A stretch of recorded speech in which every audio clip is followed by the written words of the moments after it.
It's a beautiful night to wear the orange, the summit blue. The Lady Vols take care of business tonight over UConn, 80-76. First time since 2007 that they've beaten UConn. Just call me Mystic Frank. As I called it, I said the Lady Vols and Kim Caldwell, they're getting one of LSU, South Carolina, or UConn at home. Now, it was looking a little suspect, but I felt confident they would get one of them. If you look at the history of the Lady Vols brand and their rivals, this one is probably the one. I know LSU and South Carolina are the upper echelon of the SEC, but in terms of, if you think of Pat Summitt, you think of Lady Vols basketball. Who is their biggest rival? It's not within the conference. It's UConn. This one, for the first time since 2007, is big. Kim Caldwell gets that win that within this fan base probably means more than any other win this year. And you guys that listen to me, excuse me for clearing my throat. You know I don't mince words about what I have to say. When you're Lady Vols brand, and I'm sorry if what I'm about to say offends you, but it never gets old, and it's been a long, long time. But you think of all of the controversies with Pat and Gino. Gino screwed Candace Parker out of Olympic teams and such. It's so great to beat a bona fide asshole like Gino Auriemma tonight. And there's great coach. Let's make no bones about it. A great asshole. Let's make no bones about it. He's there. Lady Vols 80, UConn 76. That's right. Huge win. This one, if you're on the fence about Kim Caldwell, and you shouldn't be, but we always have people that maybe they are, maybe they're not, and so forth. Beating UConn forgives all on it. Such a great win for this team tonight against a great team. Let's make no bones about it. This is a great team that Tennessee beat tonight. And I thought a lot of things, there are things that went Tennessee's way, the Lady Vols' way tonight. But man, so many big shots, so many big opportunities taken advantage of tonight. And, you look at kind of the box score. My thing with this team the whole time's been the second and third quarters. That's where they fall short. When this team got out of the third quarter with the lead, man, I felt really good. Fourth quarter was stressful, but man, I am so proud of this Lady Vols team. Kim Caldwell, their staff, those players, not in that specific order, but these players made it happen. So many, while the numbers may not show so much, just any number may be a big thing tonight. As we look at this one tonight, Lady Vols shot 46% to 40% for UConn. Both teams shot 25%. Here's one. I've talked about this one before.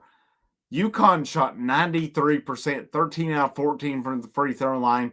Lady Vols 9 out of 15, 60%. At times that was like, we have to fix that one. Lady Vols had 19 turnovers. UConn only had 12. Pretty fascinating to think that Lady Vols win this game, losing the turnover battle by 7, and that's one of their strengths. But here you go. Total rebounds. Lady Vols 46, UConn 34. They dominated the boards tonight. The second chance points were only 12 to 11, but points in the paint. I mean, there's a lot of things you look at here. I mean, fast break points, UConn 26-14. Steals, UConn had 10 to 5. Assists, UConn had 20 to 13. 20 assists in the game is really good. But Lady Vols led for just over 20 minutes. UConn just under 17. But to me, the big difference was 46% field goals,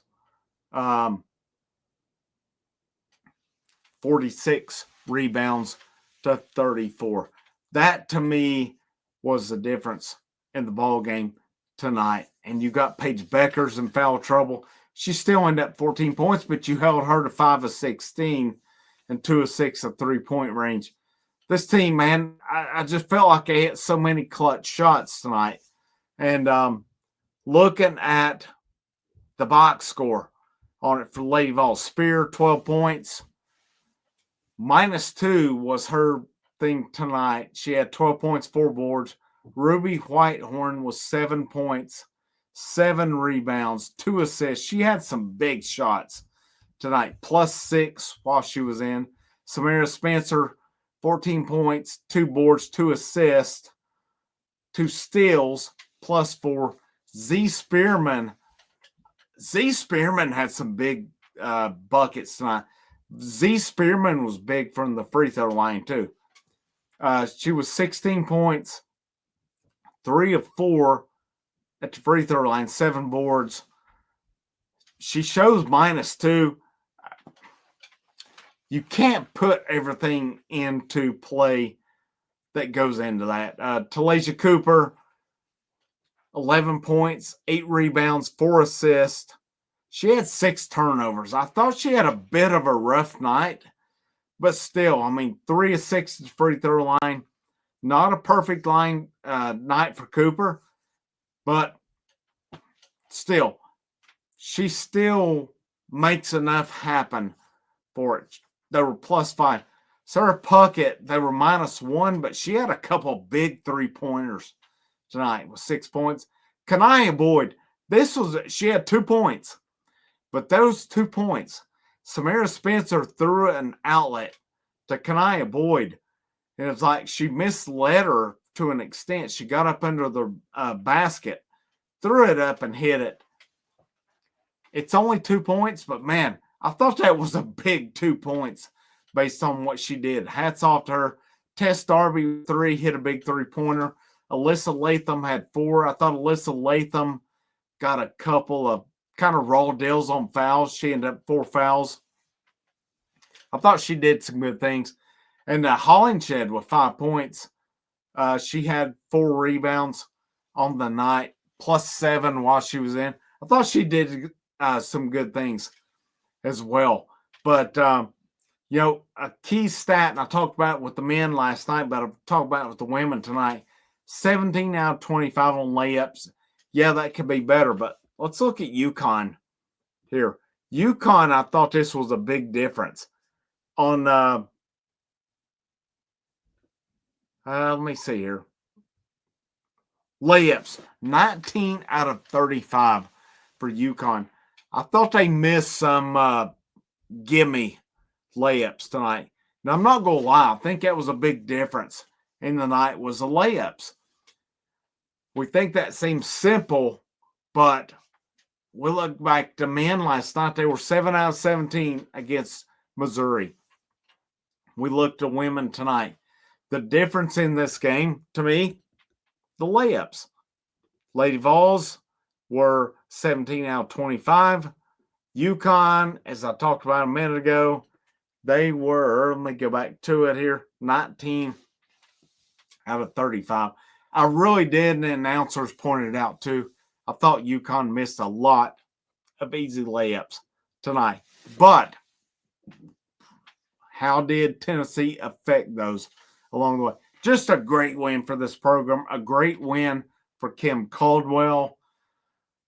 You're trying to build and establish a culture here. You're doing it as, we see these ladies play hard for every night.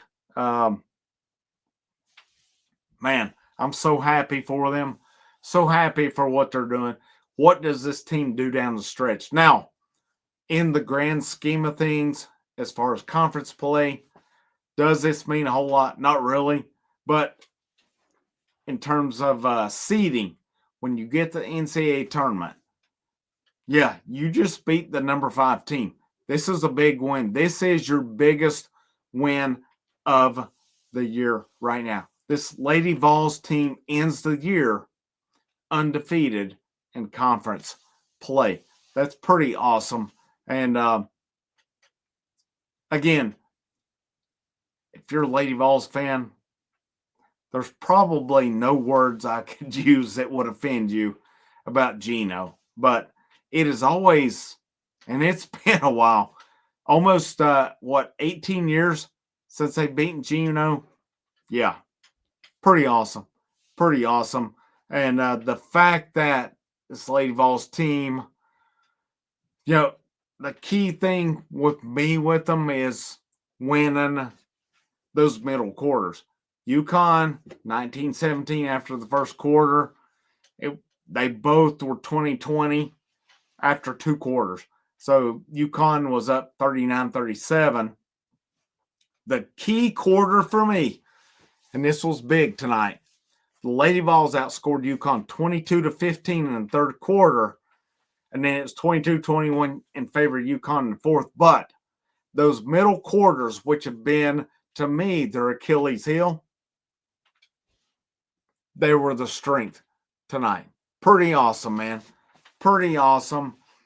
This Lady Vols team moving forward. How do they respond to such a huge win? This is, to me, the biggest win of the season for this Lady Vols basketball program. So from here, you're looking at, let me get down to the schedule here. Well, yeah, it does not get any easier. Sunday, you go to LSU. What kind of confidence do they get from this? You played LSU close. You lost by 2 points first time. Can you get revenge? How do they play it? Auburn next Thursday. Ole Miss next Sunday. Both home games should be both winnable. They've got, after LSU Sunday, 3 home games in a row. Auburn, Ole Miss, Alabama. They go to Florida. They go to Kentucky. And they conclude with Georgia before they come down here to Greenville and play the SEC tournament. How does this team take this win and move forward? Big night. Big night. Awesome win. Let's go. Frank, House of Orange. Last but most certainly not least, it's a fantastic day to whip Gino Auriemma and wear the orange.